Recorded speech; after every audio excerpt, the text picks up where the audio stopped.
Welcome back to another episode of Balance Your Wealth. I'm your host, Ryan, and this week we're talking the money fights every couple has, but no one talks about. So it should be a good one.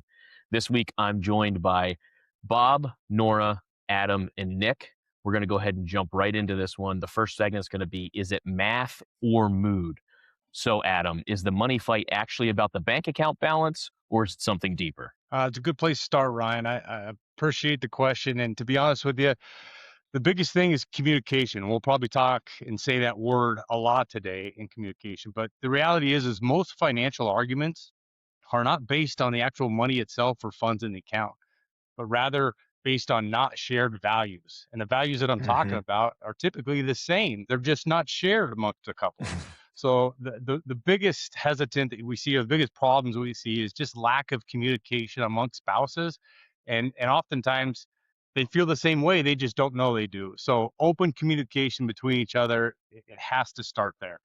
Yeah, I mean, that's one of the biggest things that we see as advisors, right? Like I'll have somebody come into the office for a initial meeting or a couple meetings in and both spouses are there and we talk about what they want to do or, goals for their retirement and they'll look at each other and one will say, "Hey, I want to, go to Italy." And the other one will be like, "I never knew that." Right? So, it's not necessarily about the dollars and cents or, where it's being spent. It's more just being open and honest about the communication and what your goals are.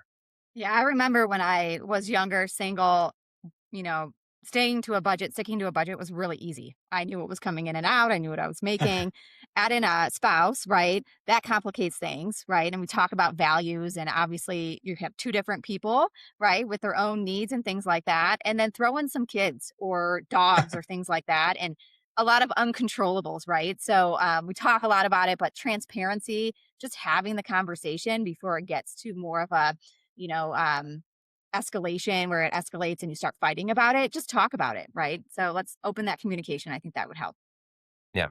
Sounds so simple, but money fights are always like the number one reason that folks get divorced, right? So, it's like one of those things like, yeah, just communicate. Sounds so easy. We know it's actually tough. And we're happy to help folks at least open the door to that conversation. Awesome. No one's willing to fall on the sword and say it's actually about the account balance. Everyone's, blaming communication, which I can appreciate. So we'll move on to the next segment here, which is I think kind of lends itself to what I just said, the real fight here. So Nora, we've all been there. The money leaks, the things people spend money on, the Amazon boxes are piling up. Who's winning the argument? Yeah, I think when we bring this topic up, like everyone shakes their head, like, I know exactly what you're talking about, right? The Amazon boxes that keep piling up. And a lot of the times, you look at the female, the wife in the relationship, but I will, be firsthand to say it's not always the female in the relationship. And it kind of goes back to what I was talking about. You have two different people, two different needs. You guys are doing, different things. And when you don't talk about it, that's when some confusion and disagreements happen. And one of the things I like doing with clients is, right off the bat, let's just go through a budget. You'd be surprised on how many people have said, I have never done this. There's Hmm. software you can go. We talk about, different, platforms that can help you with this.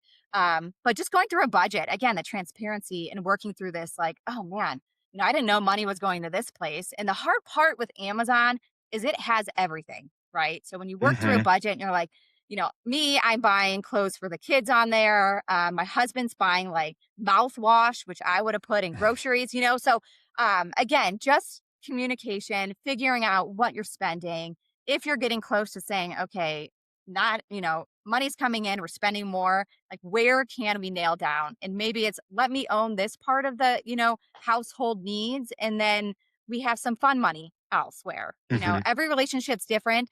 I've had clients that say, you know what, we pull out X amount of cash and that's what we use when that's done for the month for these certain things. Like that's it, right? I have Hmm. other clients that have separate bank accounts. Maybe that works for you.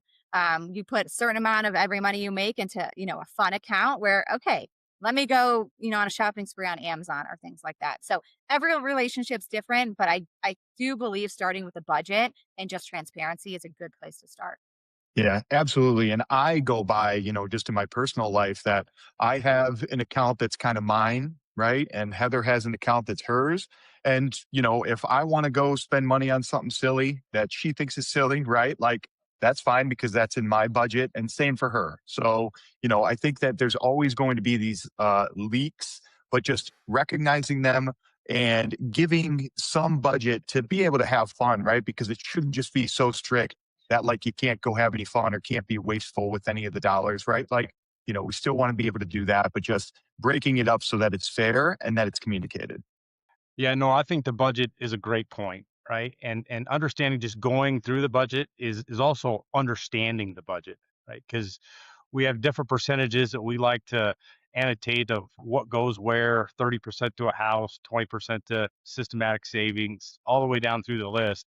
But to your point, Amazon provides everything. So if you think you're accounting for $100 a month is all I'm spending on Amazon, and you look at your bill in 2 months and you spent $1,000 over the last 2 months, it can sneak up on you quickly. So, yes, I agree with you. Budget first and foremost, but understanding what's supposed to go into that budget is probably equally as important.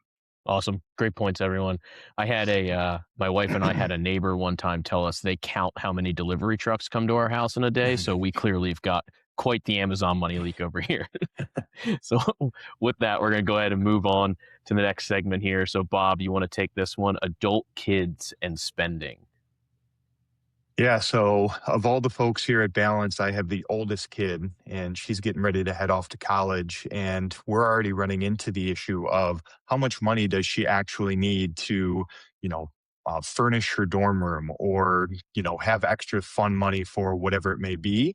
And I've seen it with clients where it's like, how long do we keep supporting our adult age children as they try to get their feet under them?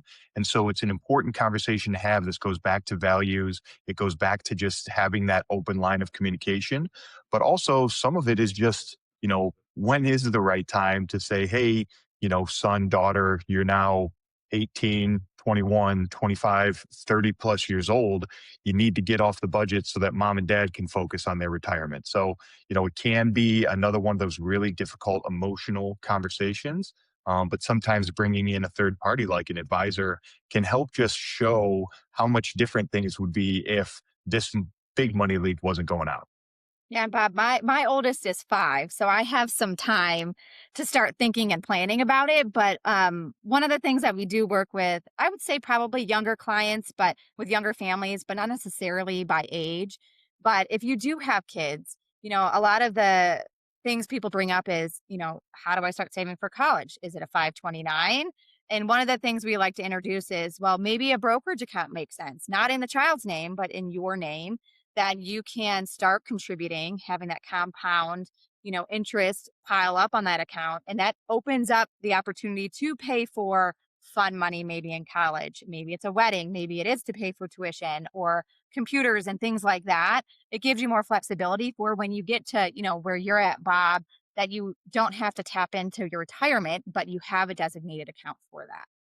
Yeah, certainly would have been better had I, set all this money aside for, a new rug in her dorm room that she doesn't need, right? But it's both the, asset and the resources and the spend down, but the budget and the cash flow too, right? Like balancing all of this together is, a tough conversation, but it's, one that so many people run into that again, we're happy to be a part of that to help just think through it.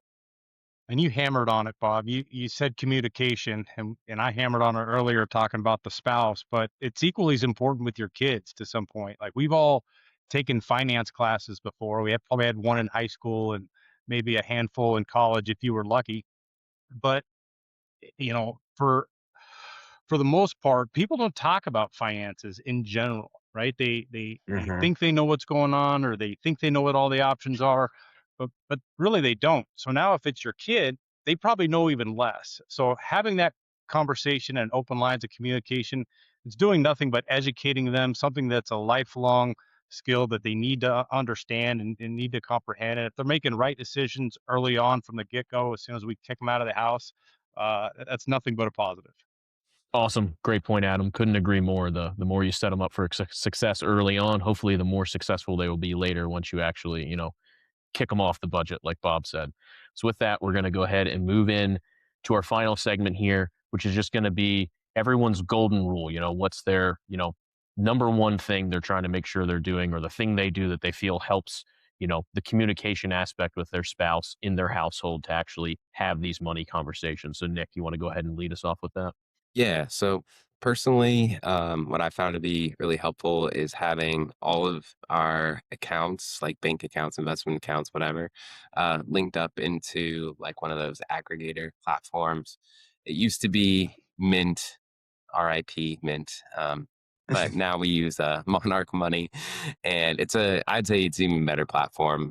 We offer that to our clients who are interested in it, but it's really great because it can auto categorize things. Yes, splicing out the Amazon stuff can be a little tricky, but um, and it's helpful like more just to give a lay of the land and like bearings on things and cash flow and spending, like and having those meetings where you're not like beating your spouse upside the head with a financial, conversation meeting, but more just like, hey, here's where we're at. Is this aligned with what we want? Do we want to make any adjustments? Is there anything that we want to be saving more for or spending less on?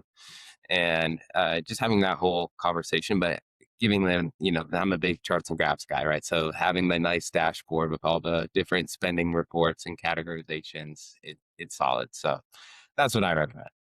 Yeah, good point, Nick. I think another good thing, and maybe Nora has already alluded to it, but setting up a specific time, whether it's monthly or quarterly, to have that difficult conversation, that's step one. But then two, put that outcome of what that conversation looks like or sounds like and put it on paper, right? Whether it's an email or a notepad or something, just to remind you both that, hey, yes, we had that conversation. This is kind of what we agreed on. This is what we disagreed on.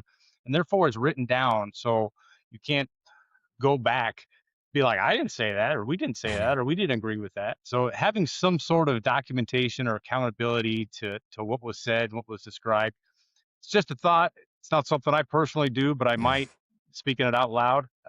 It's just it just keeps you both accountable on what you decide in the moment. Yeah, and my wife, she wants nothing to do with any of this stuff and has no interest in it. So the thing that I do is, I'm the one that's bearing the most of the weight of just the financial management, but I have basically a folder that has all the information of, the different accounts, who to call, the different, life insurance policies, whatever it might be, so that if anything ever happened to me, at least Heather could pick this up and she could take it to, hopefully somebody here at Balance is going to be able to help her, right? But it's just a way to make sure that if there is a spouse that just has no interest in these kind of deeper planning conversations, that at least if something happens to the one that is the lead, so to speak, that it's an easy way for the other spouse to pick up and continue to make sure that nothing gets missed, or they can find somebody to help them out with it. Yeah, Bob, that is such a good point, and so many feedback I get from clients that are in a horrible situation where a spouse passes, and if everything's organized, that's one less thing on their plate. And bare minimum, if they know who to contact, just make sure that's known. So that's a really good point. I like that one. What my husband and I do is we divide and conquer. Right, life gets really busy, and so one of the things that we do is that, he manages kind of paying off the credit card, and I manage everything from the investment side, making sure emergency fund is fully funded, everything in our checking and savings account. That way is my kind of, I guess baseline of some transparency, right? So he knows kind of cash flow, what's going out. I kind of oversee it just because I'm doing it every day. But dividing and conquering, making him involved as much as possible, although he doesn't want to, that's what helps us. Awesome. Great points, everyone. I think, taking some of this practical advice and putting it to use in your own relationship and, how you manage your finances could definitely be constructive. I know personally, Bob, your recommendation of putting everything in a folder would probably be a great idea for me. And maybe I should get on that.